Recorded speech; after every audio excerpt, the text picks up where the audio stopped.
Got another one for you guys. What do I believe, or where do I believe we're at?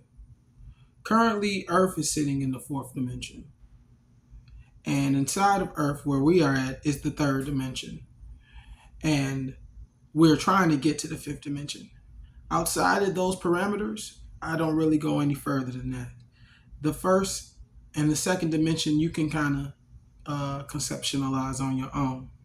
But I'm dealing with the realm where we're currently at, which is the third dimension, and the space we're trying to get to, which is the fifth dimension, through fourth dimension.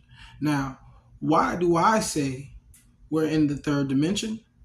Well, the reason I say that we're in the third dimension is based off of what I see taking place within the third dimension. Yes, you do have people who are activating their abilities and activating their connection and reestablishing their relationship with the environment and nature and the cosmos and the universe. Yes, you do have that. But what you don't have is a grand majority of people doing that. So I wouldn't conceptualize us even being fourth dimensional beings yet until that has taken place. Now, what do I consider to be the fourth dimension?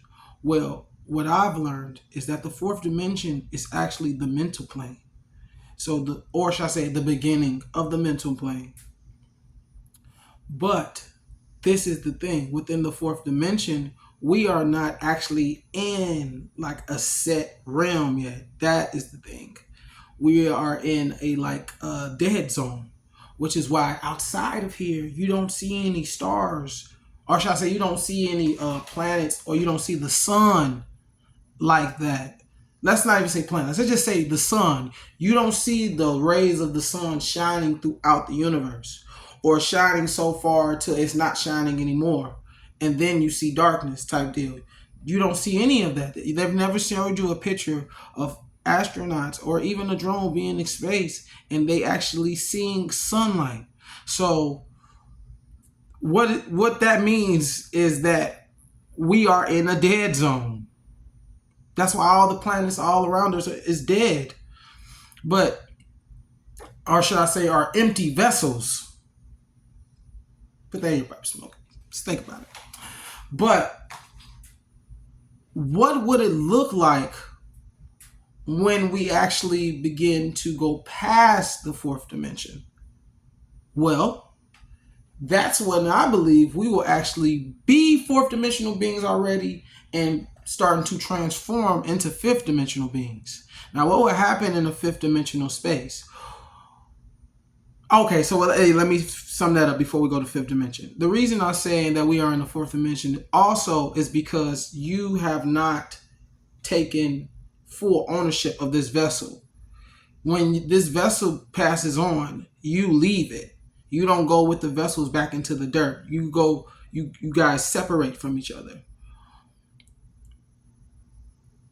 When you're in the fifth dimension, you start to also learn various streams of thought and knowledge and wisdom. And you start to realize that